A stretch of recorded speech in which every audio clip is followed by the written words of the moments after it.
Right, so just at a place called the Checkers, which is just outside Maidstone, and I've been filming with Frank today. Level the camera off. Hello. Been filming with Frank today, and we've been doing some properties, and basically for his video clips we do, you know, we find if it's houses that are near this sort of thing, we all come down and film bits and pieces, and you know, just to show people what's in the local area. So you've got something beautiful like this, which I didn't even know existed, we can go. But while we're stood here filming, there's an egret down there, and there's also a kingfisher that keeps coming back, and it's not too bothered by humans. So I'm going to try and get one. So I've got, luckily I bought the A1 and the 200-600 with me. The light's a bit crap, but it's going to be worthwhile. So I'm just going to be patient and stand here. But you can see the egret down the back there. So luckily, kingfishers are really blue and colourful, so it's quite easy to see. But the egret there is fishing, if you can see, just down there in the water. But the kingfisher comes and goes, which is really cool. It's bloody cold. So yeah, I'm just got to be patient now and see. But I'm going to take a little walk through here and see if I can spot it. There's ducks as well, cracking away. I don't even really know where I am. But it's stunning. Here comes Mr. Ducks. Probably think they're going to get fed.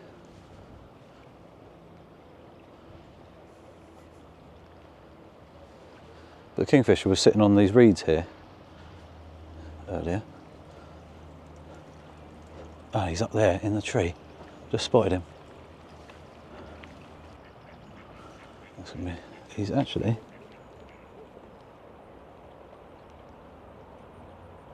there.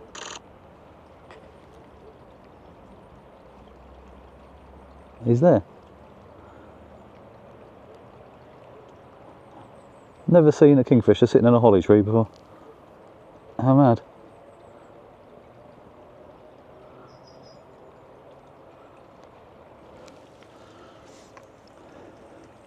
I don't know how close I'm going to be able to get to him. So I'm going to turn off the Pocket 3 and just concentrate on photos, because I've never ever managed to photograph a kingfisher before. But he seems quite timid. Also got the egret and the ducks here.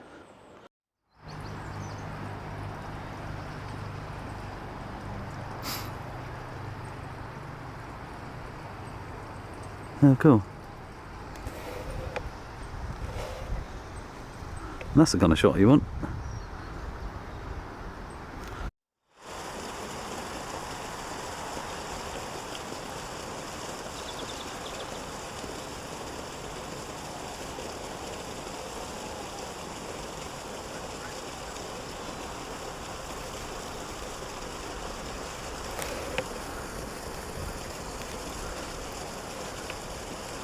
This is not bothered by me at all now.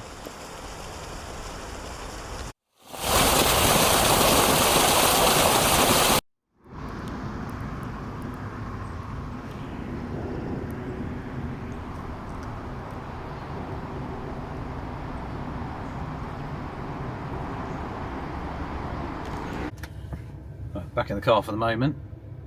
Can't believe there's this little place here. It's in a place called Luce. There's an egret which is fishing, ducks, which is, you know, nothing out of the ordinary. But the fact that kingfisher is here, and he wasn't that bothered. I could get within, I don't know, 10 feet or so of him if I walked really slowly. But I think if you sat there patiently, you'd be surprised how close you could get to him. But he wasn't really that bothered because it's on a public footpath. I think because there's people walking backwards and forwards all the time, he just cruises around, and he's not bothered. There's a pub called the Checkers, which whatever you can see there, which is shut. I was going to go and thought, oh, I'll go and get a drink and warm up a bit, but it looks like they're sanding the floors, so they're not open, which is a shame. There's a church, and there's like a waterfall and everything coming down from the church, Then there's some parkland and stuff. I'm going to chuck the drone up in a second and just do a little bit of flying around to see what else is about. But I'm so pleased. I've literally for years wanted to get a wild kingfisher that's not tamed or baited or anything like that. You see these photos of kingfishers where these people are getting these shots and you're thinking that's got to be in a controlled environment, and obviously that does happen and whatever, but I'd rather not. I'd rather get the real world shots, and it's a challenge, isn't it? I've just walked up and down a couple of times, and he just constantly this little short bit of river, and I can see him now actually flying around. But yeah, what a cool place. There's a bit of Greenland here as well, like hill grass areas and stuff. But I'm just warming my fingers back up because cold. But yeah, so what a day. So yeah, I'm going to put Frank's estate agency in on a link as well. So if you are on Instagram, go and give them a follow, because you can see the kind of stuff we do, which is like the interiors and exteriors and local areas of the houses for sale. And it's in near sort of Maidstone, Kent, Kings Hill sort of area, and it's just really quite fun.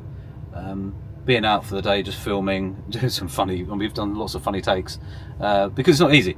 We're trying to portray a building and an apartment, a house, or whatever, and show you kind of real world ins and outs. And obviously Frank's talking, and like anything, you mess it up occasionally, which is quite funny. There's some outtakes which are quite amusing.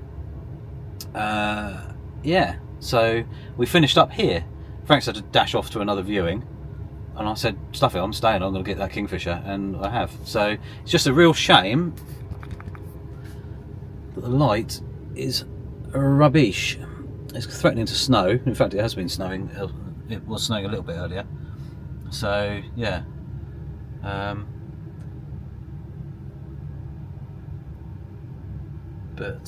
Yeah, don't know.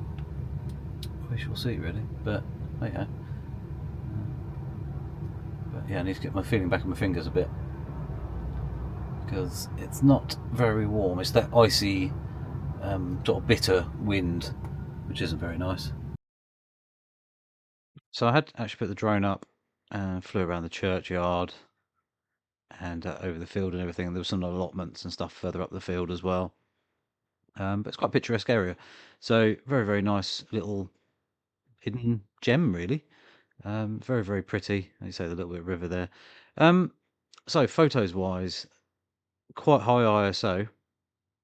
I started off by going auto ISO, but it was soon chucking it up at like 25,600 or whatever it is. So I actually went back into manual and dropped it right down back to sort of 6400 in some of them, and then it did get a little bit brighter, so I could get back down to sort of 2000 ISO. Applied a very small amount of noise reduction on these, but as you can see, very usable. And considering there was no sunlight really, it was just flat, snowy clouds, and not very, very pleasant really. But trying to keep the shutter speed up sort of 2000th of a second, and which was lucky because I caught that. But as you can see, there's still a bit of wing blur. So, but these things do shift. I did get about 25 shots of it in flight, and it even stayed relatively in focus through a load of bushes and stuff as well. A little bit of video here, but I was cold hands and everything like that. So basically, I have added a little bit of extra stabilization there, which has kind of wrecked my framing a little bit. But these are just little memories, really. I'm very pleased that I managed to capture one finally, because never actually managed to capture one before in the wild. That shot there was 25,000 ISO, and with a little bit of noise reduction, it's actually fine. It's actually usable, but yeah, not ideal. So yeah, I managed to drop it down, like I said, and then much nicer exposures, the shadows in the background and everything, as well. So yeah, it's all about how you want it to look, really, isn't it, as well? So if you want a darker image or a lighter image, it's down to you.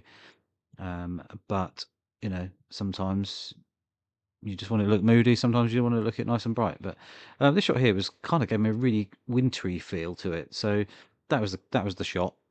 All of these have been cropped slightly, obviously for 16:9 on video, and then I've just added a little bit of snow falling into the shot. So nothing major as a massive edit or anything like that, but I just thought it just gives it a wintry feeling, because it was actually trying to snow. So anyway guys, I hope you enjoyed the video. Any questions about this or cameras or anything that I've done here, and if you want any more detailed settings or anything like that, feel free to ask, and I'll happily leave some comments below. And please click the subscribe button and the notification bell as well, and I'll see you soon for another video.